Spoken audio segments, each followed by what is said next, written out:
Alors avec nous, Monsieur Jean Petit, directeur adjoint de l'Institut de protection et de sécurité nucléaire du Commissariat à l'énergie atomique. Monsieur Petit, d'abord, a-t-on mesuré en France une radioactivité anormale? Pas du tout.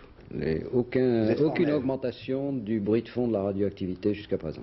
Bon, alors vous avez entendu comme moi tout à l'heure que les autorités soviétiques donnent un bilan de 2 morts et que l'agence United Press, elle, donne un bilan de 2000 morts. Alors, est-ce que ça vous paraît vraisemblable? À notre connaissance, les 2000 morts résultent d'un calcul et non pas de témoignages ou de communiqués des soviétiques, d'un calcul fait en accumulant des hypothèses ultra pessimistes sur les niveaux de radioactivité qui auraient pu être dégagés.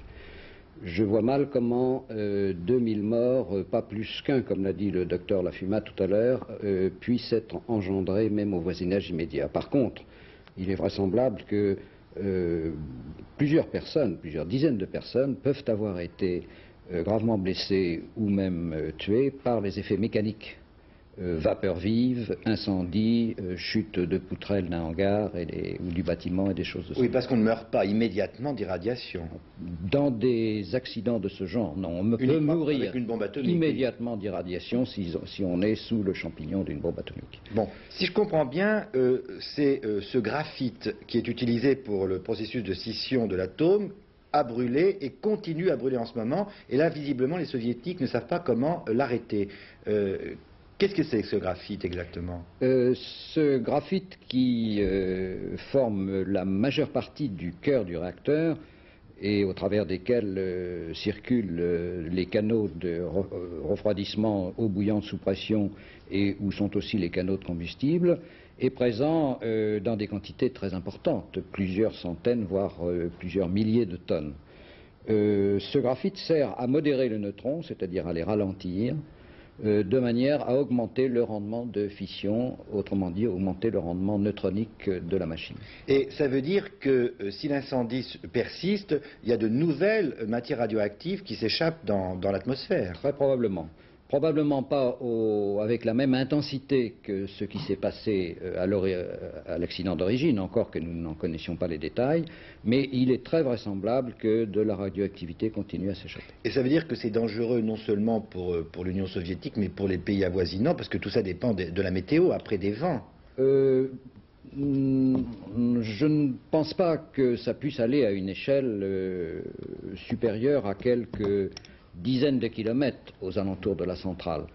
Et donc, a fortiori, pas du tout au-delà des frontières de l'URSS. Le nuage perd, au fur et à mesure de sa diffusion, des activités en proportion considérable. Et il faut que la population soit à l'intérieur des maisons pour être protégée, c'est ça? Alors, au voisinage, l'une des mesures les plus efficaces, si on a affaire dans la dizaine ou vingtaine de kilomètres autour de la centrale à un passage de nuages de ce genre, l'une des mesures les plus efficaces, c'est le confinement dans les habitations par simplement la protection contre les radiations que présentent les parois des murs, des toits, des fenêtres même, pouvant aller à une réduction des doses prises jusqu'à des facteurs pouvant atteindre 1000, facilement. Voilà, la question que tout le monde s'est posée et qu'on a déjà posée d'ailleurs, c'est un accident de ce type peut-il se produire en France où nous avons des centrales nucléaires?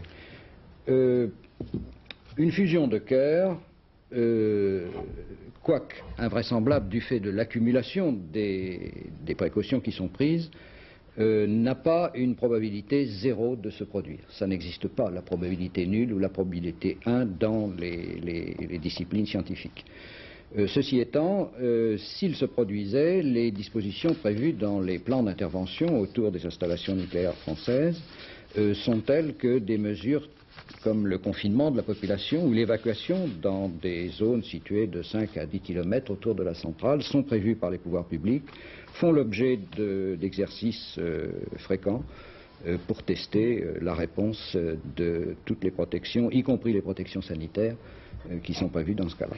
Alors, la différence avec un accident qui s'est produit aux États-Unis, à Three Mile Island, c'est qu'il y a un écrin dans les centrales américaines, un écrin qui donc empêche les produits radioactifs d'aller dans l'atmosphère, c'est ça? C'est ça, c'est ce qu'on appelle une enceinte de confinement, qui est une enceinte étanche et résistante à la pression, composée d'une peau intérieure en acier et d'un massif de béton très épais, qui existe dans toutes les centrales utilisées en France, aux États-Unis et dans les pays de l'Ouest en général, et qui n'était pas présente dans et ça, c'est le vraiment cadre de sûr.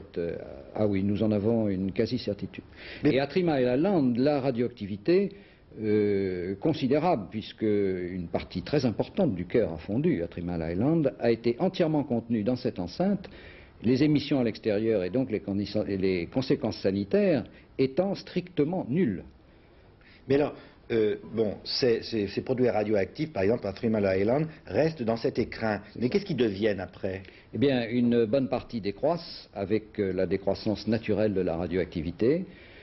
Pour ceux dont la période est la plus longue et dont il serait plus difficile de se débarrasser avec le temps, on peut contrôler et filtrer les rejets à très très petite quantité en l'étalant sur des mois et des mois de manière à les rendre totalement inoffensifs.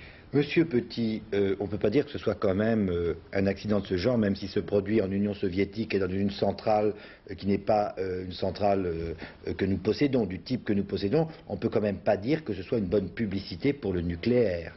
Certes non, c'est un mauvais point pour l'image de marque du nucléaire en général, de celui de l'Union soviétique en particulier. Et il est certain que les soviétiques devront remettre en question un certain nombre de choses, de même que nous devrons faire des examens de conscience au plan des enseignements que nous devrons tirer de ce type d'incident. Je vous remercie beaucoup, Monsieur Jean Petit. Je rappelle que vous êtes le directeur adjoint de l'Institut de protection et de sécurité nucléaire au commissariat à l'énergie atomique.